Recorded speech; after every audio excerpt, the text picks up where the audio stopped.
Hi, everyone. Welcome.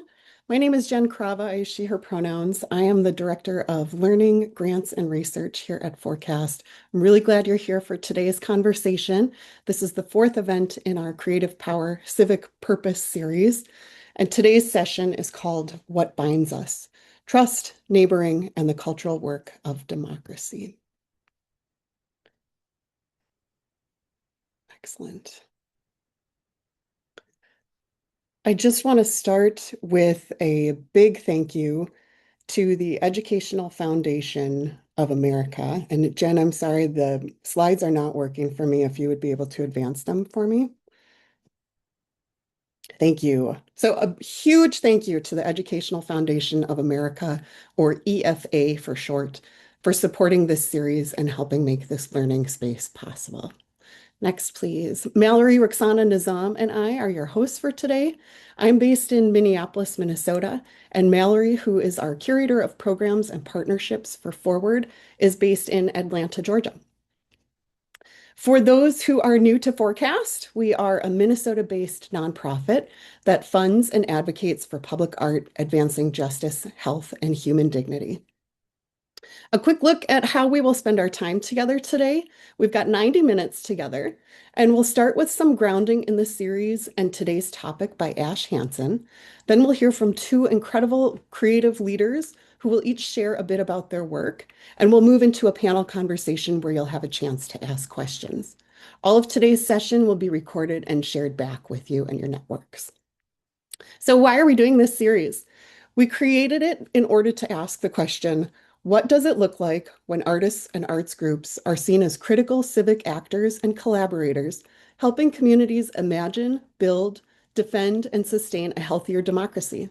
What becomes possible when the arts field and the democracy field actually work together? We've curated six sessions running through October. Today's is session 4. We are going to take off July and August while everyone enjoys summer.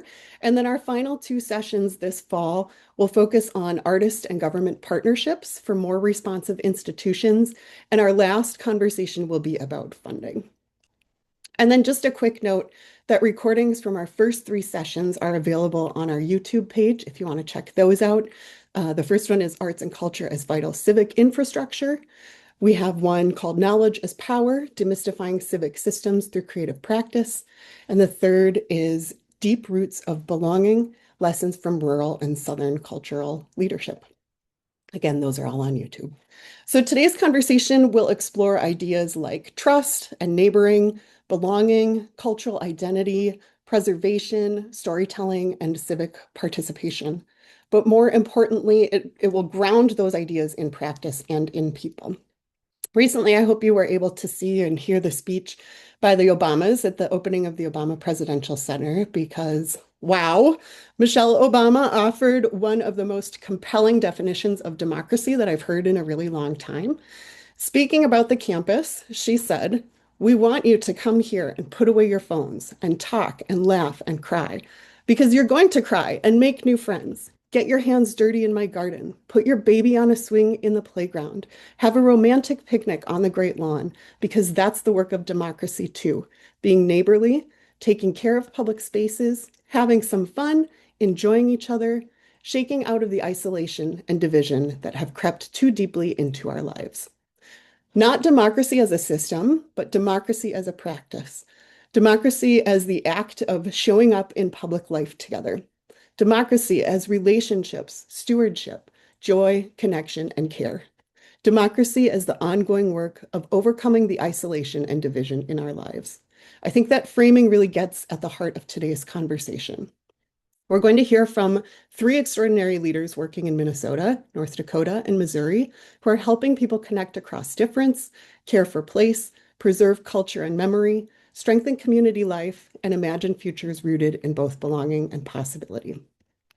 To kick things off, our first speaker is someone whose work has influenced not only communities across rural America, but also many of us who think about the relationship between arts, culture, and civic life. I've had the privilege of learning from Ash Hanson over many years. Ash has a way of bringing conversations about civic engagement, democracy, and community development back to people and joy and celebration. It's really wonderful. Ash is the creative executive officer of the Department of Public Transformation and founder of Place-Based Productions. Through her work as an artist, organizer, theater maker, and community builder, she has spent more than 2 decades helping rural communities activate stories, connect neighbors, and imagine new possibilities together. And while many people talk about civic life, Ash has dedicated her career to creating opportunities for people to practice it. Please join me in welcoming Ash Hanson. Hello, everyone. What a nice introduction, Jen. Thank you so much. And I want to thank Forecast for inviting me to join this event series. I have attended most of the events so far, and I'm so thrilled this series is happening. It's so important. And I'm really glad you all are here. So I come to this conversation wearing a few hats. I'm a theater artist, I'm a rural cultural worker, I'm an advocate for rural people and places, and I'm someone who spends a lot of time thinking about what happens when people gather to imagine and co-create together. So at Department of Public Transformation, we work alongside artists, neighbors, and community leaders to develop creative strategies for increased community connection, civic engagement, and equitable participation in rural, remote, and tribal communities. And we can start sharing slides now too, Jen, please, if you don't mind. Great. One of my favorite things to do is to talk about and practice the critical role artists play in our civic life and the future of our shared democracy. So my lens and experience with this exists primarily in a rural context, but it is very translatable to non-rural or urban, as some of you call it, contexts as well. And I really appreciate being asked to introduce today's conversation as a rural practitioner, because I also believe that rural communities have a lot to share with the rest of our country about topics like trust, neighboring, and the cultural work of democracy. I also want to be really clear that rural is not a monolith. Rural America is not one place or one set of challenges, and no one can speak on its behalf. However, as a cultural worker and those of us that work at DOPT, we had the privilege of getting to know many different rural communities and artists that live and work there, and found some commonalities that we try to address through our work, because we believe that artists are primed to help address these primary challenges. And while the challenges I'm about to share with you are prevalent in rural places, they are also exist throughout our country. So the first is social isolation, not just loneliness, but the erosion of relationships and social fabric that help people feel connected to one another. The second is blight or disinvestment. That can look like empty buildings, closed gathering spaces, a loss of access to resources, a loss of places where people can find and meet each other and build relationships, which are, of course, the foundation of trust. And the third is narratives of deficit, the stories that are told about us and the stories we tell ourselves about communities being broken, declining, failing, or beyond repair. So at DOPT, we like to reframe these challenges in abundance language, and this is what we are working towards: more community connection, increased places of possibility, and sharing stories of abundance. And we like to do this because how we describe a problem influences how we imagine solutions. And if you see these three terms on the or phrases on the right, I have a feeling that you all know, as well as I do, that artists, especially those with a civic or social or community engaged practice, are waiting in the wings, ready to enter center stage and start acting upon them if they aren't doing it already. So, for example, just to dive a little deeper, let's take the loneliness epidemic in our country, which was named by former U.S. Surgeon General in the 2024 American Social Capital Survey states that Americans who lack access to gathering places are more than 3 times as likely as those in amenity-rich communities to say they have no close friends at all, none. Breaks my heart. And loneliness doesn't just impact us individually. The Surgeon General in the 2023 report noted how that loneliness also impacts our economic prosperity, our community safety, our overall health and well-being, and the big one, which we're looking at throughout this whole series, civic engagement and representative government. When we're lonely or isolated, we do not participate.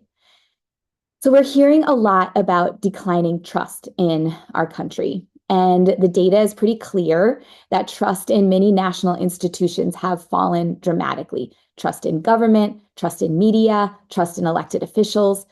But there is another piece of the story. So, according to Pew Research, about 90% of Americans trust at least some people in their neighborhood, and nearly half trust most of the people who live nearby. So, trust isn't gone, it just is a little closer to home. So I'm going to share this a study that was released this week from the Trust for Civic Life's community survey, with survey results shared from 24 rural civic hubs across the country.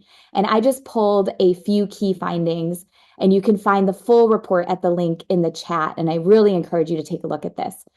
So, yes, trust is collapsing nationally, but remains strong locally. Trust in the presidency and Congress dropped 46% in the last 2 years. Trust in local institutions, meanwhile, held steady. Agency and belonging thrive in local communities. So, even as rural Americans are feeling powerless in national affairs, 3/4 remain confident that they can join with their neighbors and local organizations to fix what's broken in their communities. Hope still exists. Groups that are problem solvers build agency. So joining a group of people who are solving concrete everyday problems enhances a person's confidence that they can make change, just that action of getting involved. Respondents felt the highest agency when they worked with a local organization they believe is improving their community's quality of life. And certain local institutions are trusted almost everywhere. The three big ones: libraries, nonprofits, and community foundations. They consistently earn the highest levels of trust of any local or national entity, despite their portrayal in national conversations as partisan or political actors. And then rural Americans, well, shout out to rural Americans in the room. We are crossing divides in daily life on the regular. Large numbers of rural Americans are trying outside formal or organized efforts informally, like inviting someone over for dinner to build common ground with people of different political background or life experiences. So it's important information like this is another graph from that report that suggests that strengthening democracy doesn't rely on distant political or politicians or massive systems, but that it begins in libraries, at community gatherings, at dinner tables, at open mics, at potlucks. Democracy is less about convincing strangers to agree with us and more about building relationships strong enough to imagine a future together. And neighboring, which we're here to talk about today, is the work of building those relationships. So just to take a moment to hear from you all, what do we mean by the term neighboring? It's getting used a lot more regularly. I really like it as a term, but I'm curious what it means to you. What does that actually look like in practice for you, in your place, or in your practice? Please just take a moment to add that to the chat. What neighboring means or looks like in practice to you. And as you do, I just want to also share another resource that came out today. There's so much good stuff happening from Connective Tissue with some suggestions for how we can support the act of neighboring locally. It's a new toolkit called With Neighbors. That's a really beautiful way of redistributing resources. So there'll be a link to that in the chat as well shortly. So in previous CPCP sessions here, in his previous session, my good friend Richard Young from Civic Lex shared a slide that simply stated, we are in a national civic health crisis. At DOPT, we talk a lot about civic health, and our definition for civic health is not just simply whether opportunities exist, but it is the ability for the community to engage in and contribute to decision-making, participation, and collaboration. So it's measured both by the opportunities for civic engagement and whether residents feel able and welcome to participate in those opportunities. You need both. The opportunity to participate, the desire to participate, and the agency to believe that your participation matters, that you actually see things changing. Because participation without agency is performance, and participation without belonging doesn't last. We can build all the systems we want, but if people don't believe they belong inside of them or that they can make change within them, those systems will inevitably struggle and fail. And this is where I think that artists are incredibly important, because we help people move from spectators to participants, from hey, someone should do something to, we can do something. We can create something together. One of the things I think that the arts and culture field has really grappled with is how we measure value. So for years, we've been told and had to justify the arts primarily through economics and numbers, right? Butts and seats. Arts and economic development, arts and tourism, arts and downtown revitalization, and all of those things really matter. But the arts also do something deeper, what we like to call at DOPT the thing before the thing. Before collaboration comes trust. Before civic participation comes belonging. Before collective action comes imagination. Artists create the conditions that make civic engagement possible. We help us rehearse listening, practice risk taking, make spaces to tell stories and build empathy and imagine alternatives. We are the ones preparing the soil, not just harvesting the fruits. And democracy, like a garden, depends on that healthy soil. So these are some of the images from my work in rural communities across the country. And y'all, I have seen this work again and again and again. And so by a show of hands or reactions or symbols, how many of you have had something similar to this happen? You have somebody in a leadership position or position of power saying something like, man, I sure wish we had something we could do about this sense of belonging or ways to make our community feel less lonely or connected. And you, as the artist, are standing there going, I know I can do it. I know how. And they're just like looking right over the top of your head, like, man, I sure wish that I had that thing, that magic wand. And we're all like, we're right here. Pay attention to us. Give us some resources to do our work, right? So lots of reactions in the chat. Absolutely. It's happening over and over again. We have something that has proven time and time again to work, but still is not taken seriously. Artists do not have a magic wand, but we do have magic. And investing in the arts is essential infrastructure as the cultural component that we are missing as we're working on tending to this field of American democracy. It should have the same value as other essential services. What we like to say at DOPT is that arts are not the cherry on top. We are the sugar in the ice cream. We are an essential ingredient and it makes your town taste good. It makes it irresistible and it makes it something you want to enjoy on a hot summer day. And maybe do something about those pesky challenges like loneliness, blight, and despair narratives along the way. So another key component for us to really grapple with here in this room of urban and rural practitioners gathering together is our interdependence. We as a country have spent far too long talking about division, rural versus urban, red versus blue, us versus them, and the truth is so much more complicated and I think so much more hopeful. We are one civic body, y'all, whether we like it or not. And as rural communities steward the vast majority of our land, food systems, water systems, and energy resources, urban communities concentrate capital, institutions, population. Neither thrives without the other. And when one part of our civic body is under-resourced or disconnected or struggling, the whole body feels it. And that's why investing in a more holistic civic health is all of our responsibility. It's making sure that every part of our civic body gets the nutrients it needs to thrive. That interdependence, advocating for that equitable resource distribution is all of our responsibility. So think about if only 20% of your body was getting 5% of the nutrients it needed. It would let you know it would be in pain, it would be screaming, and hey, that might be what we're feeling right now. And if we look at the wealth distribution in Native nations in this country, the stats are even more inequitable. And frankly, if we are going to tend to the healing of our civic body, we need to work closely with Native-led organizations, projects, and people. We need to look to our artists to tend to that civic body. We can agree that civic engagement is essential for a healthy American democracy, and we know that artists are good at getting people engaged and doing fun stuff. But this all begs a very important question that was recently raised when I was interviewing an artist and civic leader, Ali Redhorse Young. She's a Navajo Nation resident and activist, and she'll be coming up on our podcast, Beyond the Clock, highlighting arts and rural arts and cultural workers across the country. So Ali is the founder of Protect the Sacred, And she organizes, among many other things, something called a Ride to the Polls event to encourage Navajo Nation voters to cast their ballots. And she said in our interview that she continuously returns to this question when working on civic engagement with Native elders and youth. Why should we participate in a system that was designed to suppress us?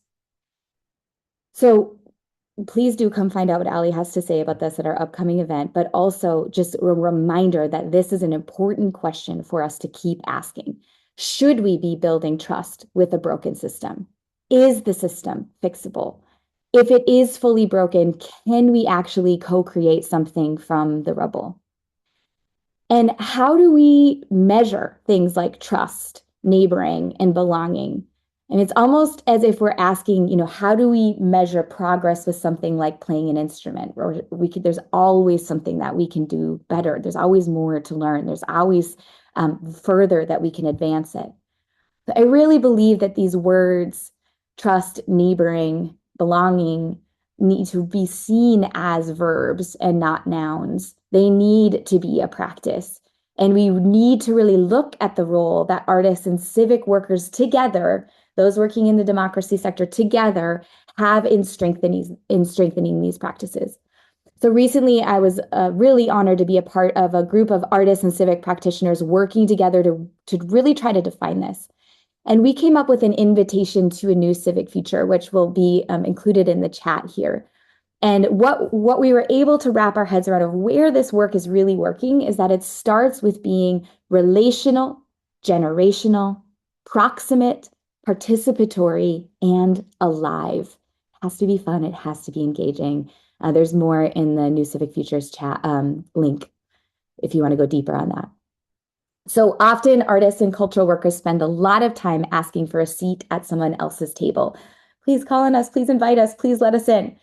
There's the government table, the policy table, the philanthropy table, and those invitations do matter and we should be getting them. So please invite us to your tables. But what if we also just started really issuing consistent invitations to our civic leaders to come to our tables the same way we do to our neighbors? What if we continue to invite public officials to community dinners, to open mics, to artist salons, to storytelling circles over and over again so they cannot ignore us? Trust happens through relationships. It happens through human to human interaction, not just with systems. It happens through neighboring. It happens through extending invitations and then showing up for each other over and over again over time. And that's why I'm really excited to have the two speakers that we have here today. Both of them are doing the difficult and beautiful work of grappling with these really big, hard questions of traversing worlds, translating languages, working within systems and trying to recreate them well, carrying their culture, their communities, and their values with them. No small feat. They embody what it means to build trust through relationships and to bring their cultural practices into civic life and systems that were not necessarily designed to support their people or their places. So I'm real passionate about this, as you can tell. And with that, thanks again for having me. I was so honored to help set the stage, and I'm going to pass it back to my friend Mallory Roxana to introduce our speakers in more depth. Thank you, Ash. We love your passion. We need your passion. And I'll say a lot of folks felt your passion, a lot of reactions on Zoom and then also in the chat. So thank you for setting that tone and sharing with us. I think I felt a lot of possibility in how you framed that. So I'm going to lean into that as we move into the rest of our time. So what's up next is I'm going to introduce the two panelists that we have. And then they're going to each give a short presentation. Can we go to Crocket's slide, Jen Dolan, please? It'll be back one. So I'm going to introduce our two speakers. They're each going to give you a little bit more info about the work that they do. And then we'll have a panel conversation that I'm going to facilitate. And then I'll invite you all in to ask questions. We will use the Q&A function at the bottom of your screen. So if you've got a question in mind, click that Q&A function and type it in. And we really want to hear from you all. So first, I'm going to introduce Crocket Oakes III. Crocket is has retired from the U.S. Army Reserve in 2022 after 33 years of service. achieving the rank of colonel. And during his distinguished military career, he held several roles with increasing levels of responsibility in countries like Ukraine, Nigeria, the Netherlands, Germany, and South Korea. He's also served as a head of security for a major petrochemical company and as a special agent with the FBI. Now, Crocket serves as the Associate Vice Chancellor of Business and Support Services at Missouri State University West Plains, and he's based in West Plains, Missouri, as you can see. In addition to all of that really dynamic background, Crocket is also an avid preservationist. He and his wife, Tanya, who is wonderful, have both worked to restore two significant institutions in their hometown of West Plains, Missouri. And those two institutions are the African American Cemetery and Lincoln School, which is a one-room segregation era Black school. You'll hear more about that today. But Crockett's efforts to preserve both of these sites of remembrance are driven by his desire to promote cultural identity in rural America. And in reflecting on his work, Crocket always says that bringing the community together to save and celebrate these institutions that catered to its marginalized citizens has really been deeply therapeutic for him. So there's so much meaning, both personal and communal, in the work that Crocket does. I'm going to invite Crocket now to the stage to share more about that work.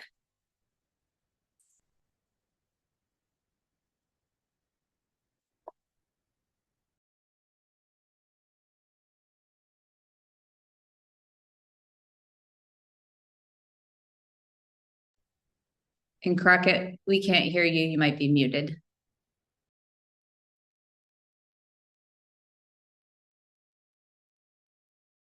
Okay. Good afternoon, everyone. How are you? It gives me great honor today to join you. My name is Crocket Walter Oakes III, and I'm based in West Plains. And my wife and I, Tanya, started Lincoln School Project approximately 3 years ago, where I serve as the executive director and founder of Lincoln School Project. Lincoln School was built in 1926. It was the community's segregation era Black school during the era of civil rights movement and segregation, Jim Crow, etc. And across the rural Ozarks, there weren't many segregation era schools, but certainly West Plains boasted one for the region.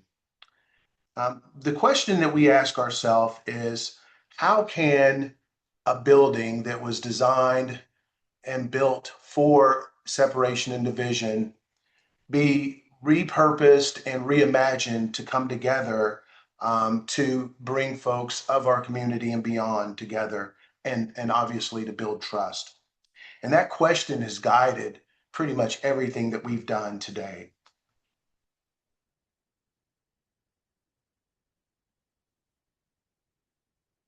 Democracy functions best when neighbors trust one another, obviously. Trust doesn't begin because we agree. It begins because we're willing to listen to one another. At Lincoln School, curiosity is often more powerful than agreement. When people become curious about one another's personal background and story, that's when barriers are lowered, and that's when those meaningful conversations that we love to have take place. I actually love this picture here because when I see that picture, I'm reminded of how our fundraising kicked off when we were actively trying to solicit community participation for the restoration of the building. And it wasn't until West Plains Bank donated, maybe 2 weeks after our fundraising drive, donated that check, that the rest of the community, because of their trust of West Plains Bank, by proxy trusted us. And so West Plains Bank is an institution that is the oldest continuously operating entity in the Ozarks, over 137 years of continuous operation. When they instilled trust in us and demonstrated that by donating in our cause, the rest of the community really got behind us and done the same. Restoring the building could be construed as easy compared to bringing people together and restoring that trust in our community. that will allow us to move the ball forward and allow us to achieve our ultimate goal of collaboration and community participation in all that we do. What you're looking at there is the two bronze sculptures are called Reflection Plaza. They are on the grounds of Lincoln School. And you see in the middle a mural that graces the side of a building downtown in West Plains. What that is about is our effort to establish presence in our community. Long ago, there was a sentiment that African Americans were kind of not an active participant and party to the civic process here in the Ozarks. But by creating visual that lends itself to an explanation of presence and that we've always been here, it certainly helped to generate those questions that we felt were meaningful in order to allow us to then get to the substantive questions and answers of storytelling.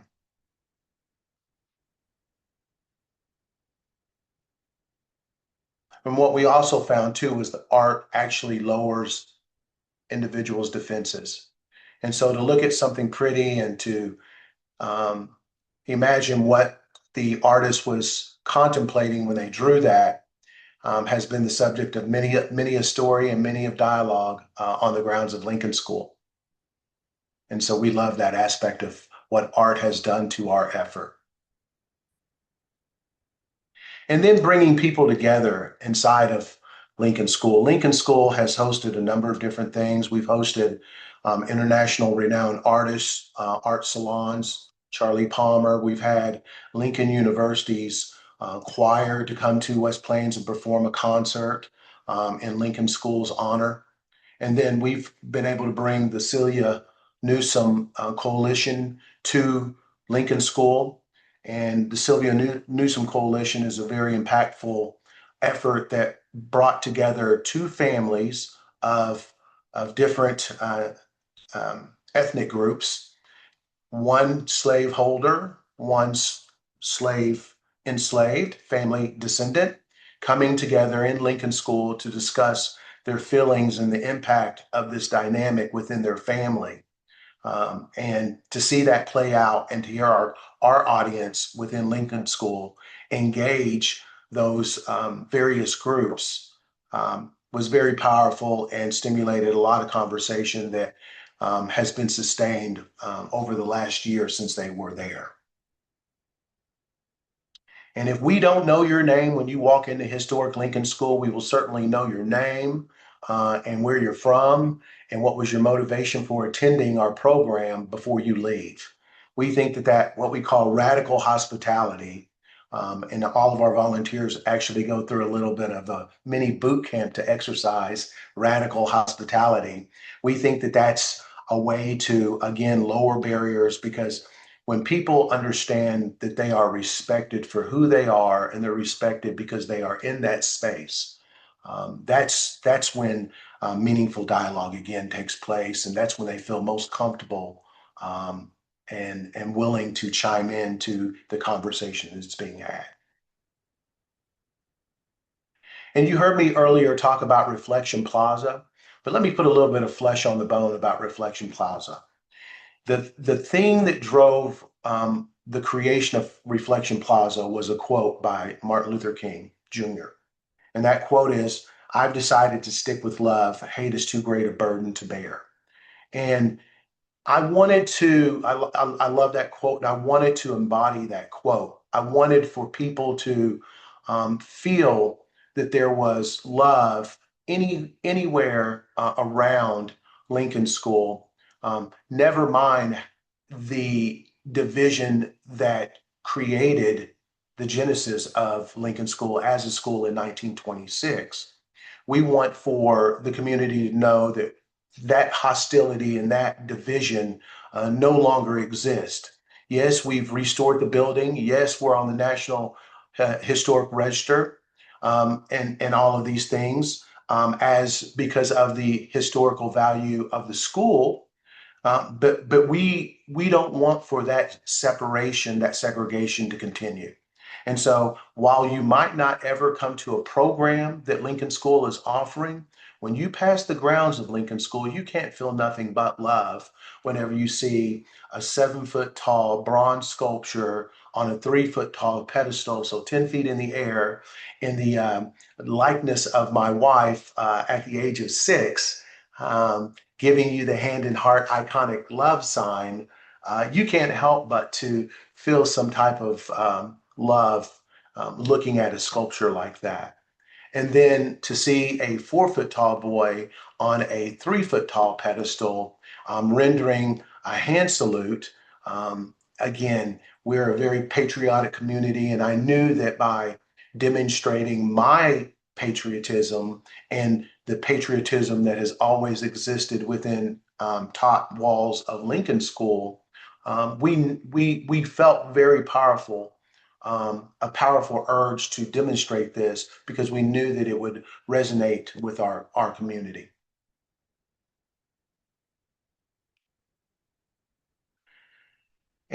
But everything hasn't always been rosy in this region, and even in West Plains.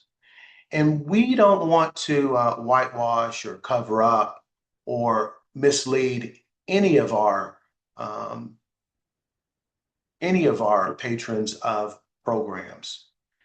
There were things in the past that caused Lincoln School and the community that it set in discomfort and displacement and marginalization and just unequal treatment.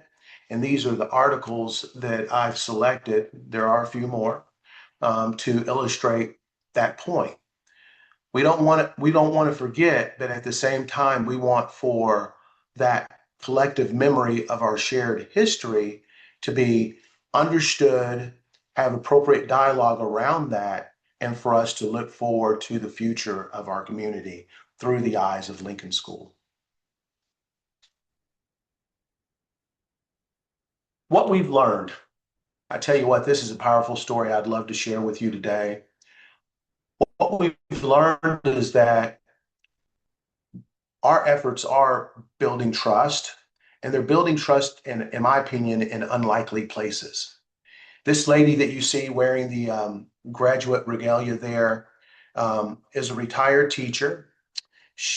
This is back in 1906. She was educated and went to school to be a teacher. And upon graduating from college, she wanted to ensure that she could pass her teaching exam, and she wanted to consult at the time the leading expert of education of the time, and she sought out none other than Booker T. Washington, most notably because of his involvement in the Rosenwald schools with Julius Rosenwald. Together, he and Julius Rosenwald established and built over 5,000 schools in the rural South and rural Midwest. She contacted Booker T. Washington via letter, and he responded back and sent her materials that would enable her to go on to successfully pass the teaching exam. And she thought so much of that interaction that she kept his letter for all of those years until she passed away. And then it was actually named in her will and passed on to family members for a couple of more generations. It was her great great granddaughter that had been attending Lincoln School programming, and in consultation with her family, they decided to gift Lincoln School that letter written by her great great grandmother to Booker T. Washington, and Booker T. Washington's response back. So, yes, historic Lincoln School does have an original letter from Booker T. Washington dated December the 19th, 1906. And I use that as a powerful, powerful reminder that trust can be built up in unlikely places, and it's not easy.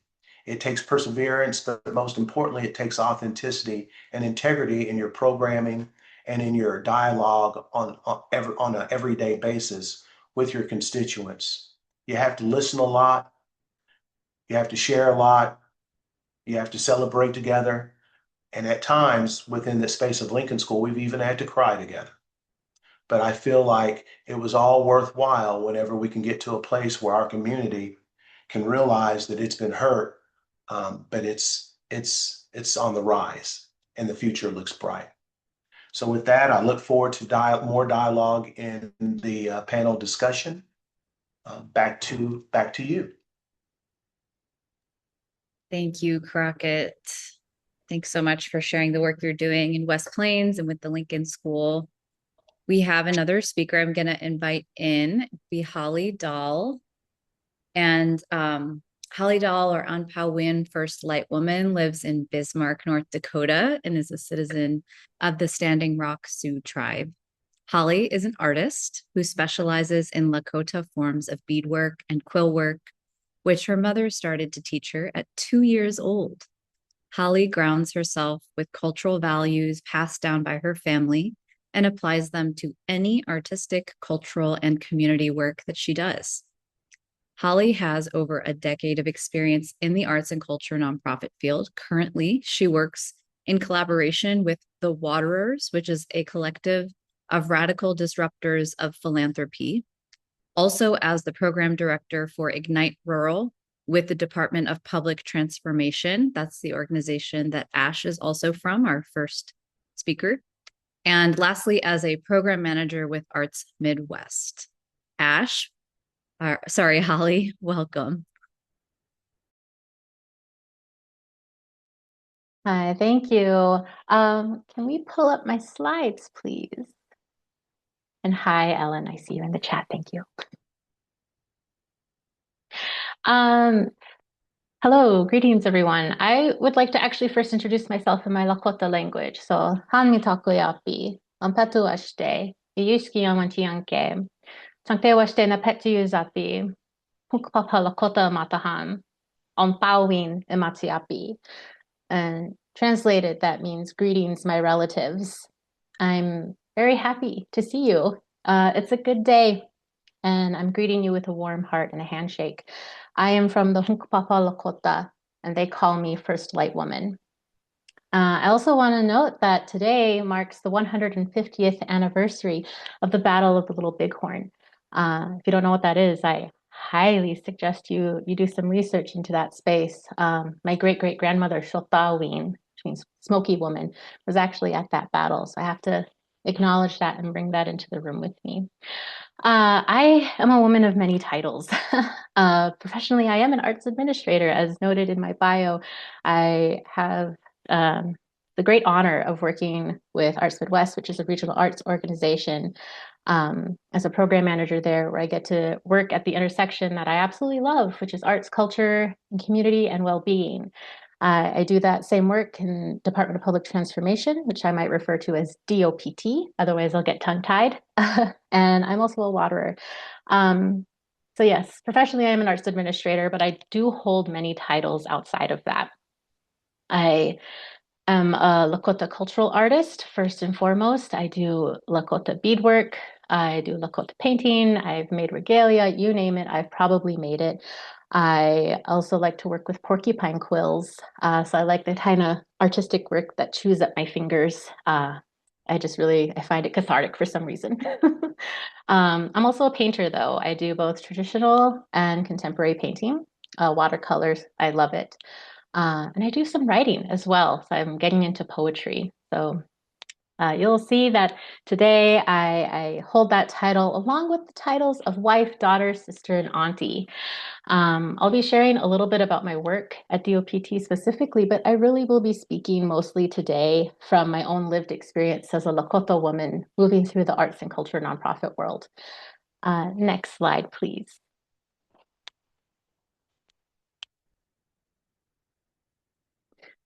So a little bit about Ignite Rural, just quickly. It is an at-home artist residency, meaning that the artists that get supported in this program get to just stay at home in their community.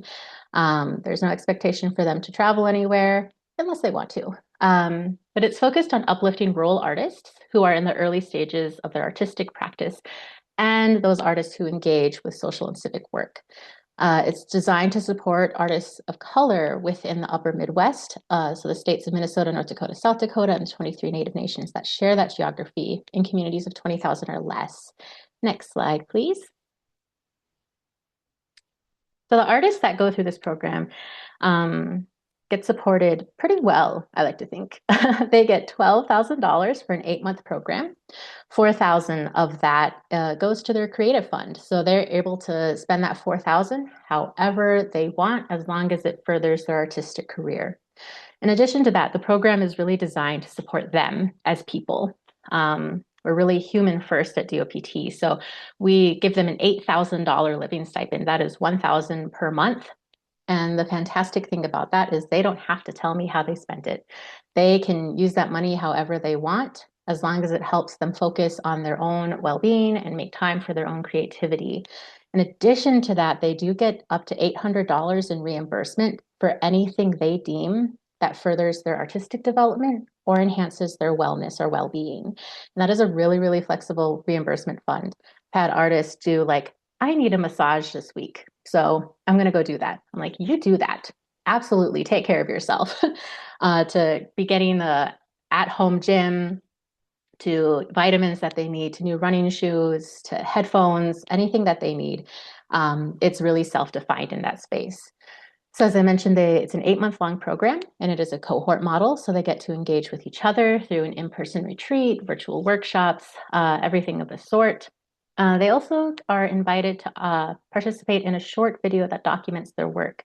So we contract videographers to go out into their community, actually, so that we can capture them in their natural habitat of, their artist studio, their home, nice community places that they want to share in this video.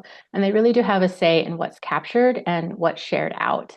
They also get a landing page on the DOPT website. So if you're curious, I invite you to search that up. There are a lot of videos on there of absolutely incredible people. And because there's that really strong focus of well-being, we do host a final showcase that is purely celebratory. So because the focus is early career or emerging artists, a lot of the times this is one of their first programs that they participate in. It's their first time presenting to public, and we really want to make that feel like a good, supportive, and celebratory space for them.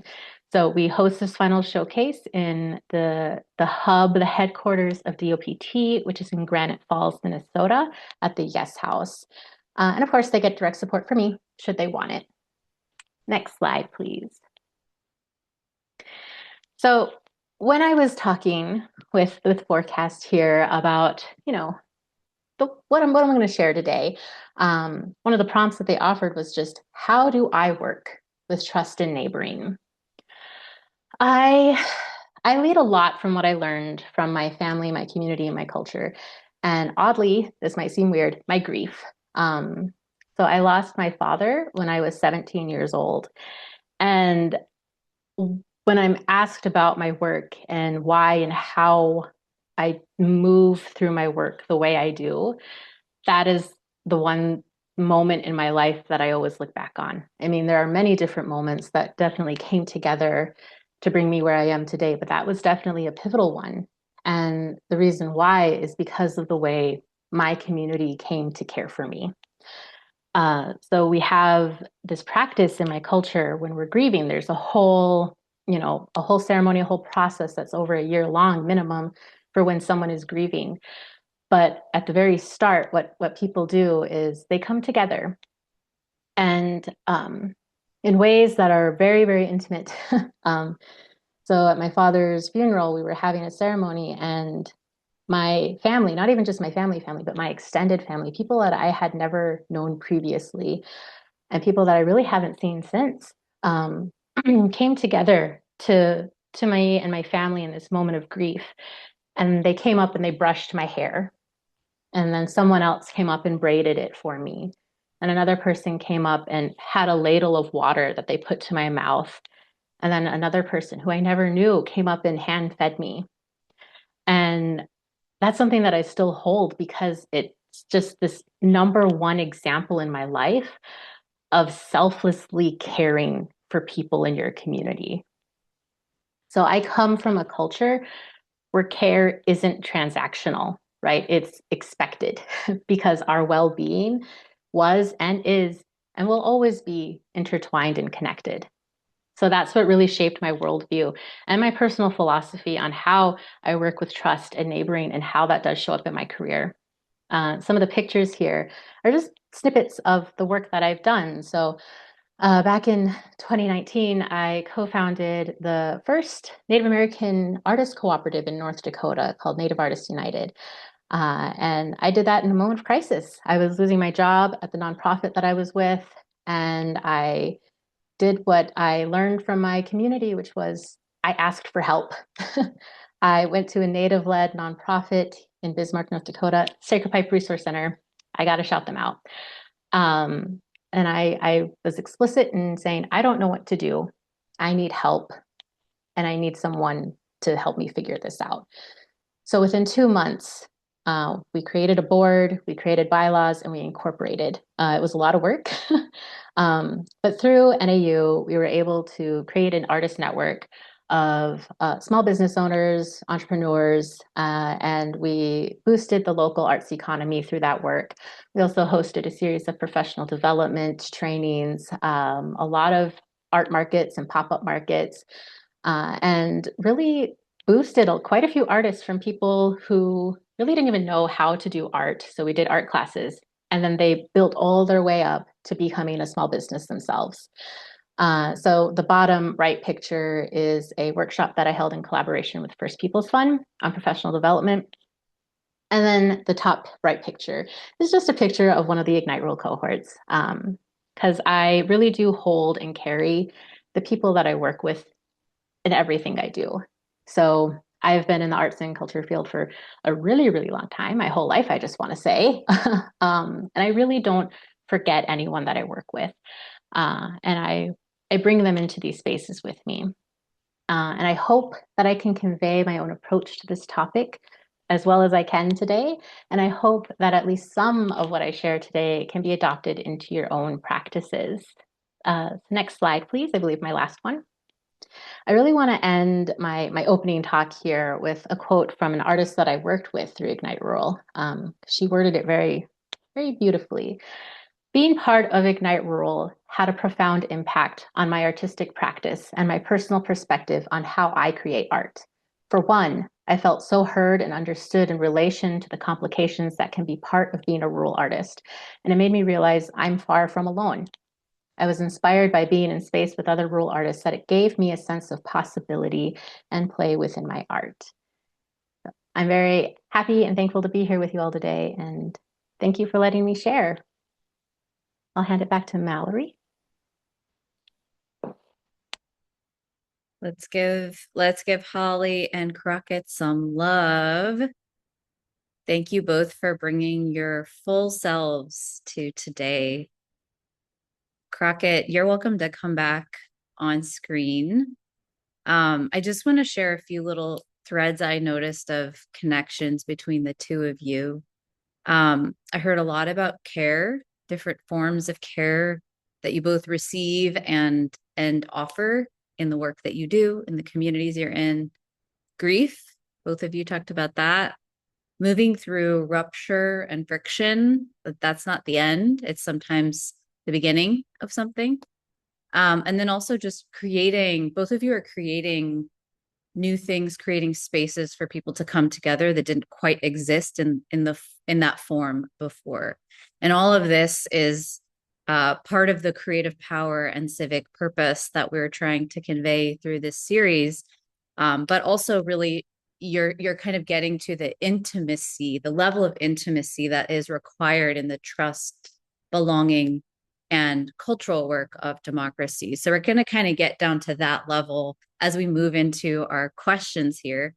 So I'm going to start with you, Crocket. You shared so much about the Lincoln School, your own personal connection, the journey to get there. And this is like a pretty big project.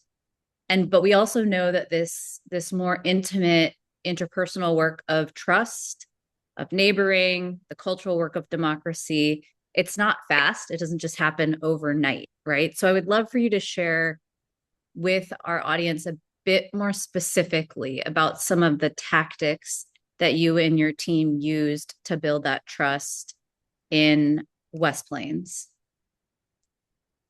Well, I am a fourth generation Ozarker. I was born and raised in West Plains, and my father as well, and his father. And so that was very helpful in establishing that trust in that we were a known family that had been in the Ozarks, worked alongside the community in various capacities throughout the decades, and calling upon that muscle memory, sweat equity, we like to say here, that we built up with people, just being good citizens in our own right, was very helpful whenever I started this endeavor with Lincoln School. You know, I've had community members just to confide in me and say that they were a little leery and suspect of my motivation to dredge up the past through the lens of Lincoln School, because the past is hurtful and the past is not pretty, and it blames in some instances and it points fingers. But they trusted the fact that I was from here and my family as well, and that we would handle the reputation of the community and our care and regard for the stories in a truthful, very factual manner. And so, storytelling, to be very specific to your question, storytelling was very big with building up this trust, telling stories in a way that highlighted the good, the bad, and the ugly. For instance, West Plains, after Brown versus Board of Education on May the 17th, 1954, 6 weeks after that crucial decision, landmark decision, West Plains quickly voted unanimously to integrate West Plains R7 school district. 6 weeks after that Supreme Court decision, which was ahead of all of your southern states. It was even ahead of the state of Missouri, and certainly ahead of all of the districts within this region. And so, telling that fact, helping the community to understand where we stood during that crucial period in time, it certainly raised a lot of questions as to why did we stand and move so quickly.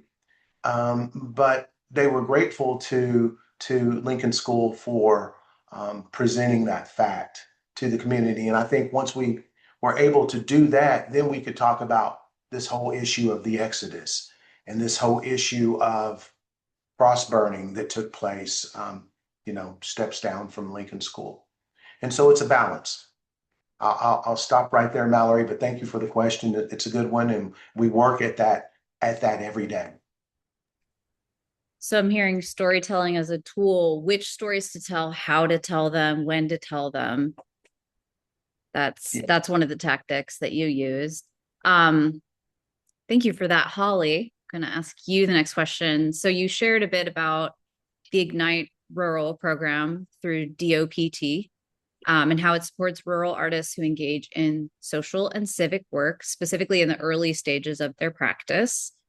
And I think that these practitioners are really important for us to continue to grow this work, getting more and more folks who are wanting to join in to practice at the intersection of healthy democracy and arts.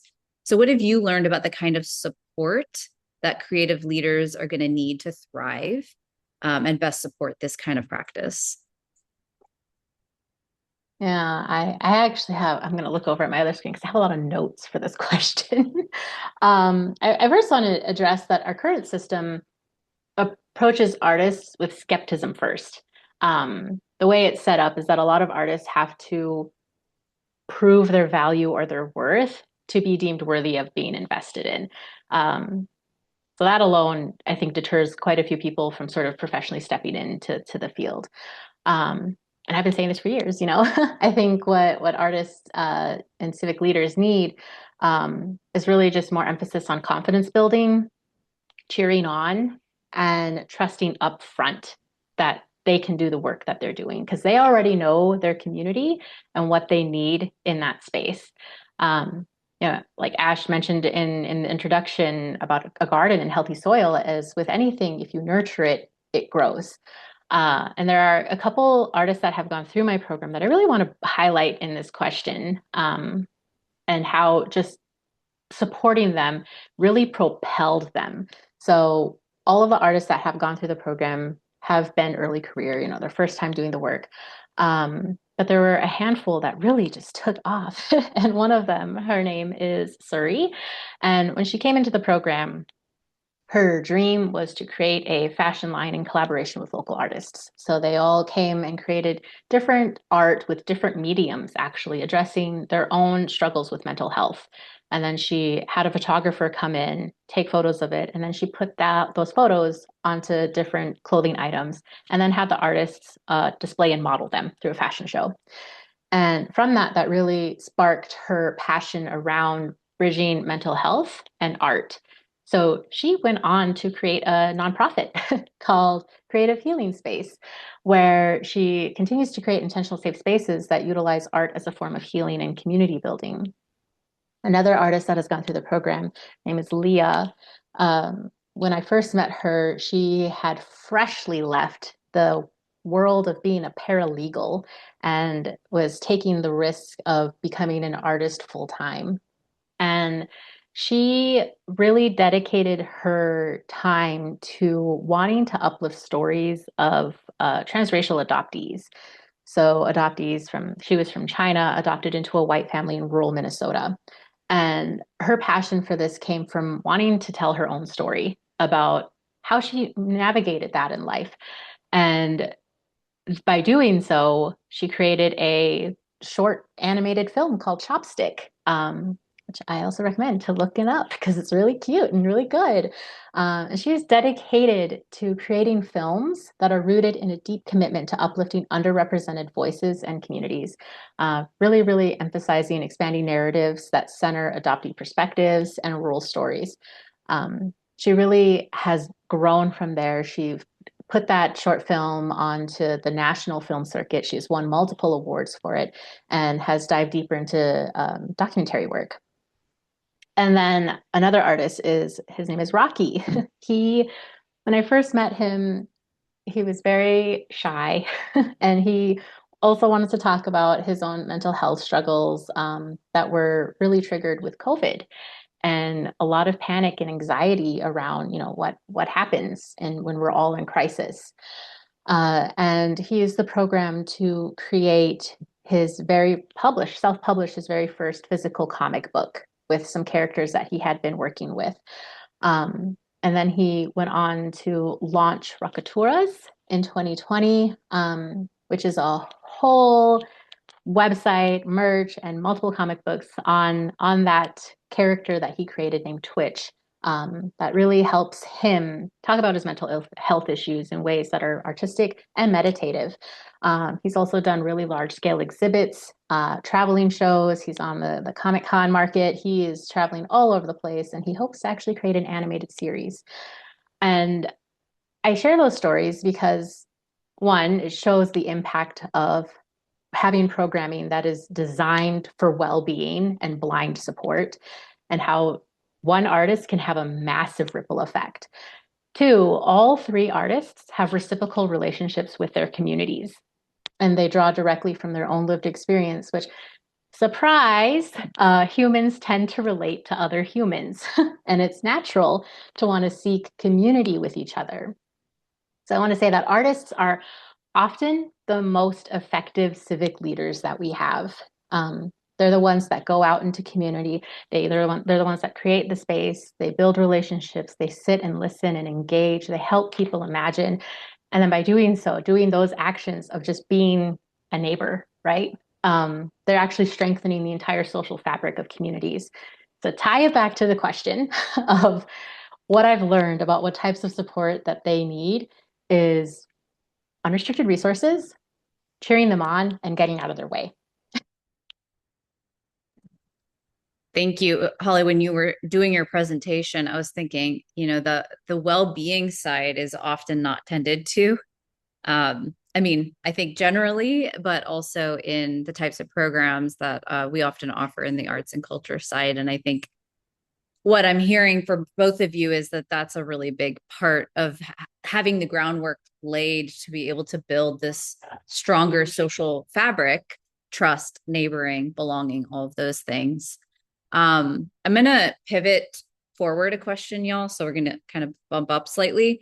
I want to talk about what's hard in this work, because I know that you all have come up against some challenges doing this really intimate, trust building neighboring work.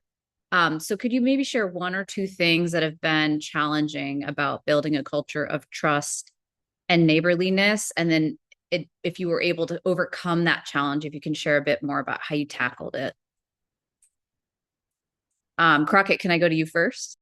And I think one thing that we've struggled with at Lincoln School Project is just getting to the audience that we feel might be the most hardened, might be the most resistant to what it is that we're trying to do and the message and our vision. And so while we did build Reflection Plaza to try to impact those passerbys, we want you to come into the door. We want to have a chance to talk with you, and just establishing that programmatic curiosity to get people in the doors. And so to that end, what we have started doing is partnering with businesses who are allowing us to engage their employees for lunch and learns. And so we've been, it's when you make it kind of a part of your employer's curriculum of well-being for their staff to get some cultural exposure through Lincoln School lessons. This has paid dividends for us.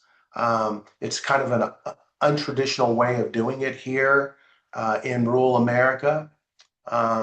In corporate America, not so much. Lunch and learns are a thing that are regular occurrence, but here it's not so regular.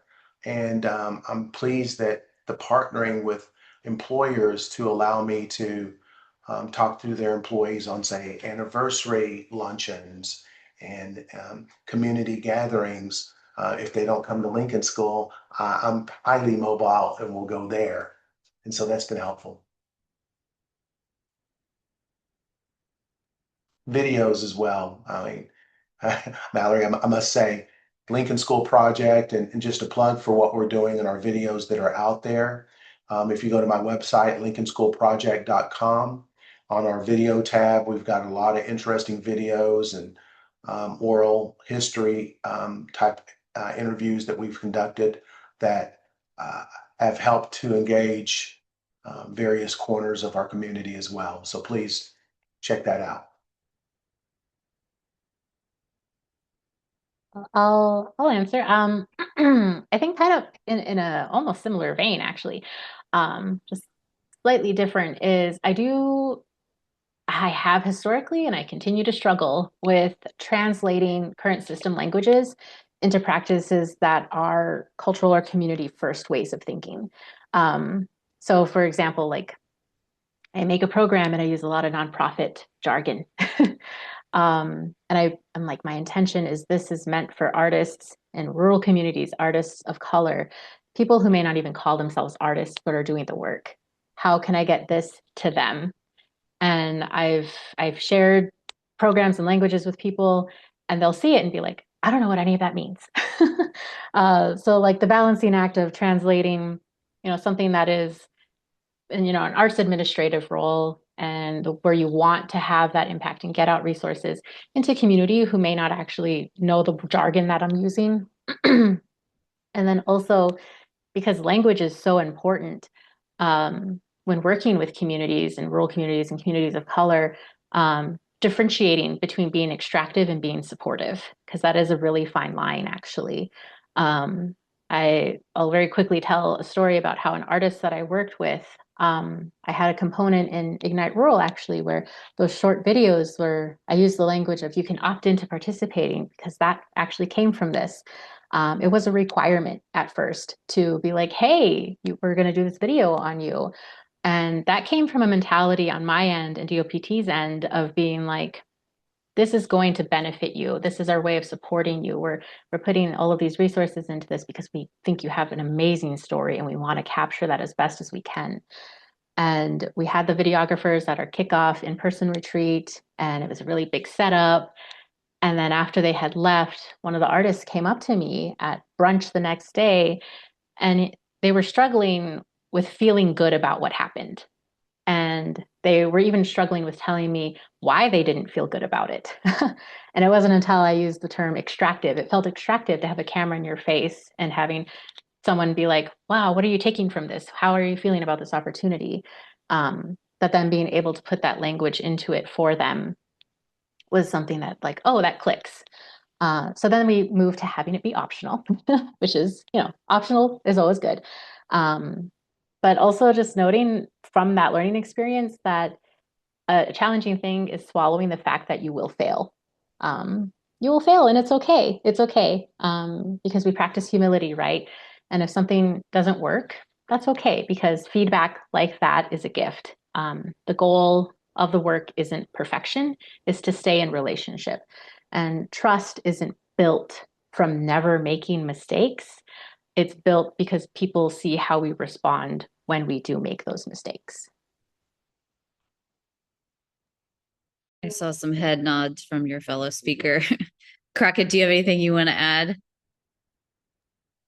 No, that's exactly right. To acknowledge quickly when mistakes have been made or misspoken words builds trust in and of itself. And so there have been a few steps and stumbles along the way that we've quickly owned and found that it actually, in fact, helped us more so than hurt us. I think that's also part of the trust building, right? Showing that you can admit when you're learning and that you're willing to be more receptive each time. So folks, I have one more question for our panel, and then we want to know what your questions are. Please use the Q&A function at the bottom of your screen. So the last question for Holly and Crockett is really about hope and the future. Because again, we want to lean into that because we think there's so much possibility here. So what are your hopes? What are your hopes for the future of our collective culture around community trust and neighborliness? Like what if we get it right? What does that look like? And do you have any ideas about how we might get there? What's your dream? Well, I'll jump out there and answer. I think for me, my hope is that this dialogue that we've established through the restoration of a building can lead to the restoration of stories. And these stories can then help to uplift communities and families and marginalized citizens, not just in West Plains or the Ozarks, but all over the nation. I think it's pretty metaphorical to have a building that was designed to keep people apart and then reimagine that building and its purpose and its function to bring people together. And I know that there's other locations out there that could have the same similar knock-on effect. We've just got to find them. I'd love to be in a position to allow for communities to leverage my learnings in order to do just that for themselves. So, yeah, thanks for the question. Yeah, I'm going to read off my screen because I did write this down. My hope is that we create a future where artists don't have to constantly prove their worthiness in order to receive the support. I want artists, culture bearers, community leaders, and everyone else to spend less time convincing the system that they matter and more time doing the work that they feel called to do. I hope we move towards a collective culture that just automatically believes people have gifts to share and where neighboring isn't seen as an extraordinary or, oh my God, that was so kind of you act, but as a way we simply exist together. And I hope someday that my niece, or if she chooses to have children, her children, can look back and say, wow, how strange was it that we ever even lived in a system that required people to fight so hard to belong? And I think the way that we might achieve that is by looking at the people currently doing the work and embracing that. Love it. These are great dreams. I think they're already in motion thanks to the work that you all are doing and so many of the other folks I'm sure who are here today. I want to pivot to our Q&A, and we have space for many more questions, y'all, so feel free to ask. I also want to note that Crocket is part of a cohort called Midwest Memory, which is a cohort of Midwest rural practitioners who are uplifting BIPOC stories and doing monuments and memorials projects. And so one of the questions in here reminded me of some of the conversations we've been having in that cohort, Crocket. But this is a question for both of you. Have either of you found diminished or increased interest in your offerings and spaces in recent years? I think that gets to both like, programming, but maybe also Holly for like the engagement of artists. So has anything been shifting in the last few years as we know our political climate is changing, our cultural climate is shifting? Any impact? Mm-hmm. That's an interesting question. We have experienced a lull in our program attendance at times, and I attribute that not so much towards the political climate, but just the offering. I think sometimes if you don't meet your stakeholders where they are, you can be too advanced in your ideal offering, and you get there too fast, and then you lose them along the way. And so what we have to do is think about it and retool and kind of graduate our programming to a point where our community would be willing and accepting of that level of engagement.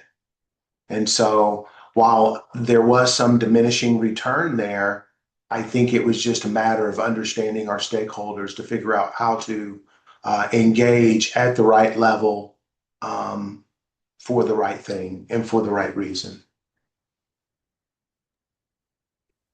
I've noticed in my programming both decrease and increase in different things.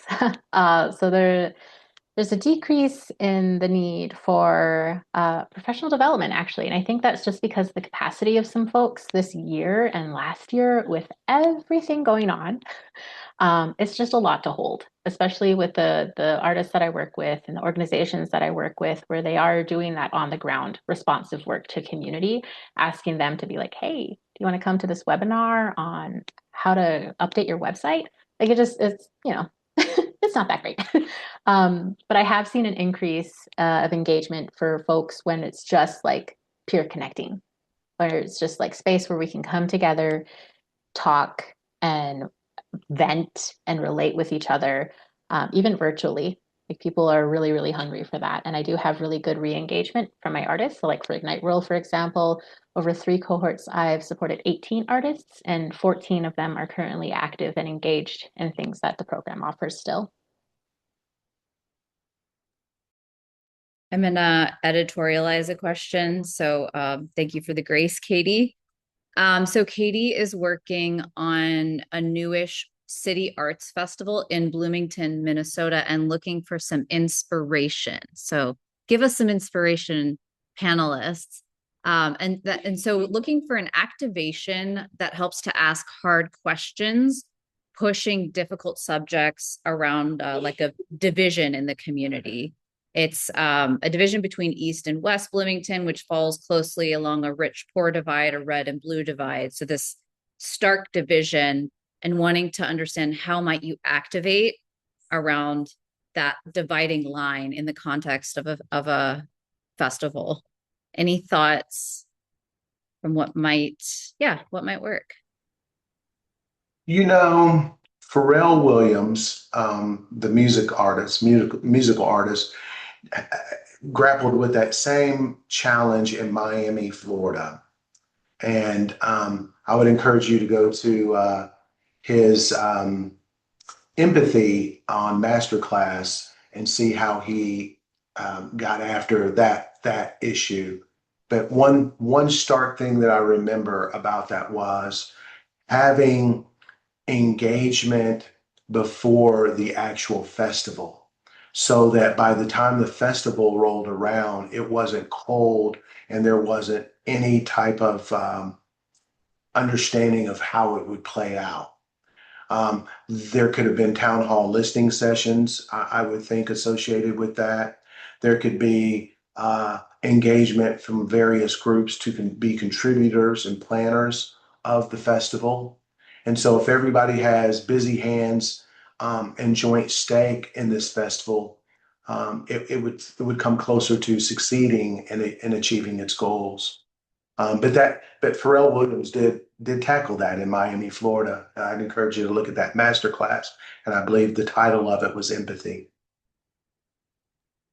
I really don't have anything to add to that. I would say like open, engaged dialogue with community beforehand, offering like listening sessions, feedback groups. I'll also say if you want a local resource like DOPT, we're pretty great at that. I'll toss Ash's name out there again. I know she's not here, so she can't fight back. But really, I think what Crockett said was really good feedback or good advice.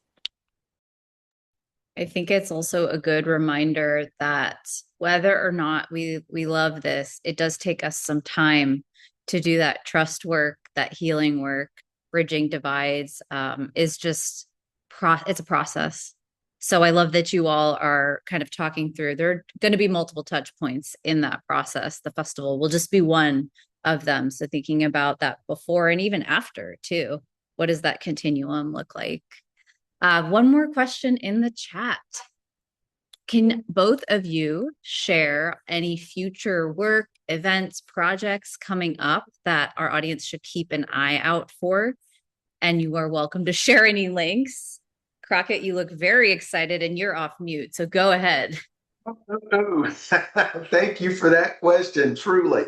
Yes, we've got some great things in the pipeline. So tonight we're going to have a state representative candidates for the 154th district in Lincoln School space to come and talk with the community about their platform and what they hope to achieve if elected.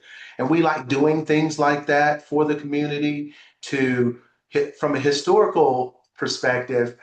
Politicians used to purchase whole hogs and get the community chef in the African American community to cook this whole hog, and then he would come up there and eat a plate of food with the community, and that would be basically his election stomp to get the African American vote.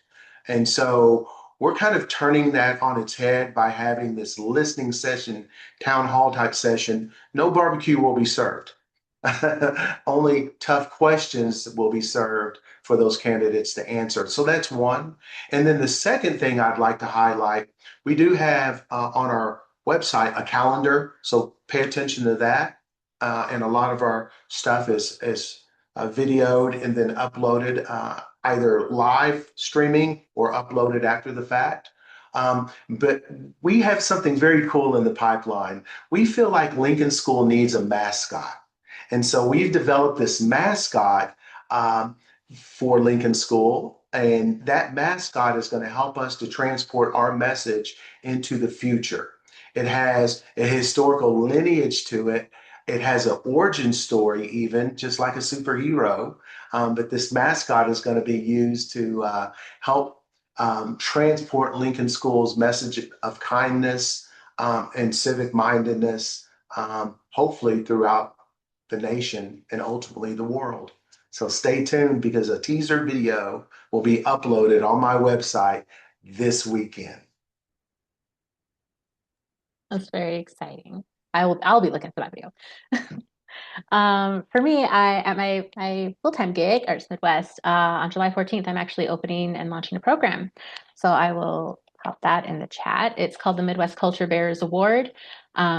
So for Culture Bearers, mid-career and established, this is a flat $5,000 award. No reporting, no nothing. They get to be part of a cohort should they choose. And it's really, once again, designed to be very, very supportive of them in their career. And also note that Arts Midwest covers 9 states. So we're in Illinois, Indiana, Iowa, Michigan, Minnesota, North Dakota, Ohio, South Dakota, Wisconsin, and all of the Native communities that share this geography.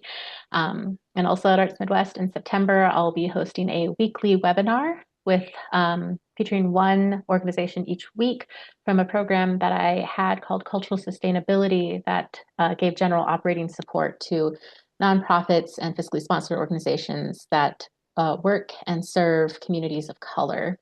So it's a really, really great place to uplift them and have them share their stories and their work. So I always like to be pillars. I like to be a pillar to lift other people up. So I'm excited about that. Too bad you're What a not in great, Missouri. I know, right?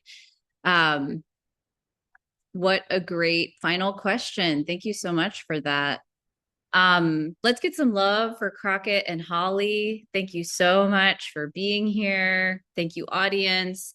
I want to just kind of take us back to how Ash started our time, reminding us of these reframes available around the 3 core challenges in creating a healthy democracy right now. Social isolation could become community connection. Blight or disinvestment could become places of possibility. Narratives of deficit could become stories of abundance. And I hope you all felt some of that enacted today in how Crocket and Holly hold their work and share the stories of what they're doing. And also see that artists, arts, and cultural activation is one of the, we think, strongest tools for tackling those challenges and meeting the moment of those opportunities. That's what CPCP, Creative Power, Civic Purpose, is all about. We have more events coming up in September, as you heard Jen Krava share at the top. So please join us for the ongoing series. We will be back in September. And that's all we have for you today. So thank you all so much for spending an hour and a half with us, and we hope to see you in September.